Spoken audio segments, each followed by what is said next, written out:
Flashback to the early 20th century. America was booming. Immigrants were coming in. We were experiencing a whole new lifestyle, and there were so many progressions within the community. Also, wealth was becoming such a want, the American dream. According to Slate, in this era, one sign of wealth and leisure was pale skin. Quite different from what we have today, with our bronze, beautiful, sun-kissed skin that everyone craves to have. According to Slate, they said that doctors started prescribing sunbathing to those who had tuberculosis. Now, the rest is history. Right when Coco Chanel, designer, stated, "A girl simply must be tanned." After my scare with skin cancer this past month, I have had this whole new perspective on sunscreen and tanning beds and what to do and what not to do. So the real question is, will lying in a tanning bed and using little to no sunscreen harm you in the future? Well, let's just take a step back to my own scare. By laying in a tanning bed, according to an article by Cosmopolitan, if you tan indoors before the age of 30, your chances of having skin cancer rises by 75%.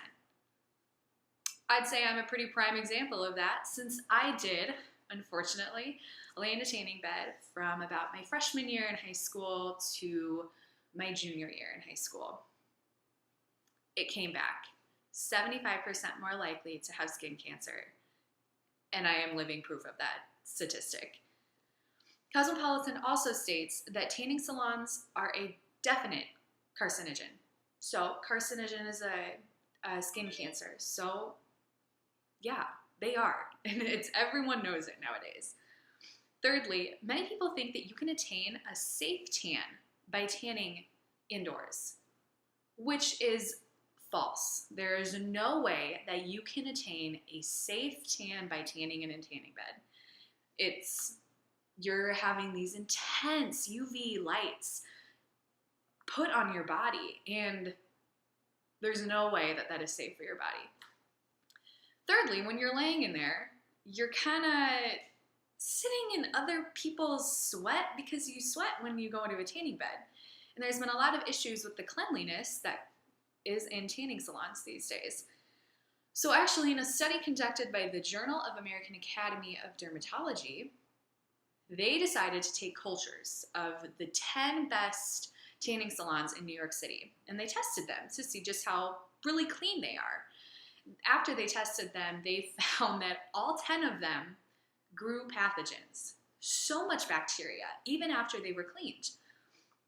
So not only did it conclude that, but the study also concluded that not only is it a bacteria issue, but you can get yeast infections, warts, herpes, because these bacteria like to kind of come together and communicate in this warm, damp pool, which is what a tanning bed kind of is.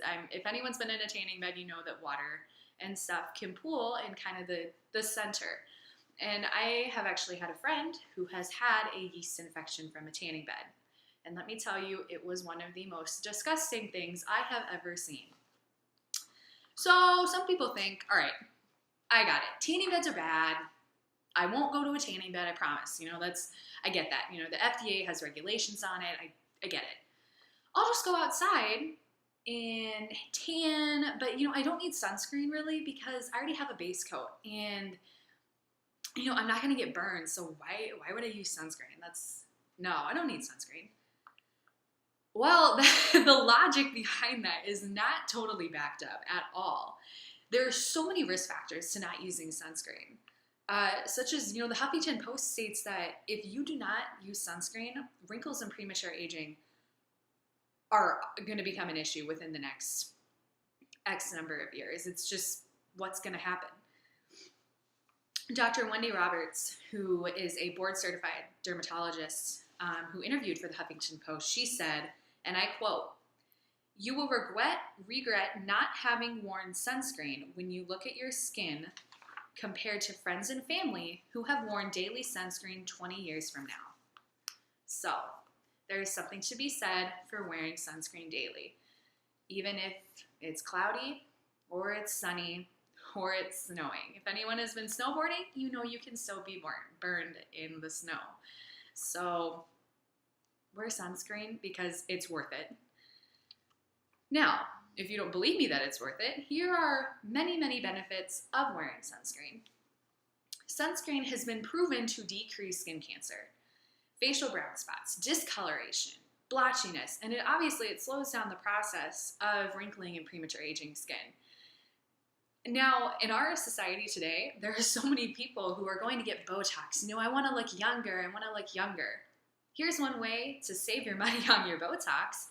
Wear some sunscreen, because the sunscreen bottle costs about $15 and you can, keep your natural look of beauty instead of wasting $2,000 on Botox when you could have used sunscreen.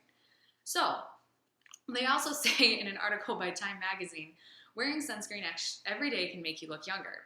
Like I stated, wear it, you'll look younger, save your money on Botox. Now, they also state in that article that people who wear sunscreen every day are 24% less likely to see skin aging than those who do not wear sunscreen. My point exactly.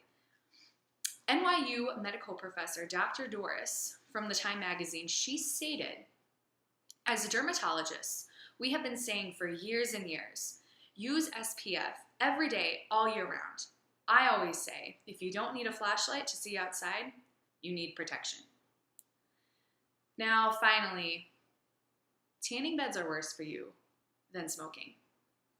One person dies from skin cancer every hour. And more than 90% of visible changes in skin are caused by the sun. Use sunscreen. Stop laying in tanning beds. Because who either really wants to be dead or look really old when you're 30? There are so many things that lurk beneath the surface, and I hope that you see that this isn't worth it.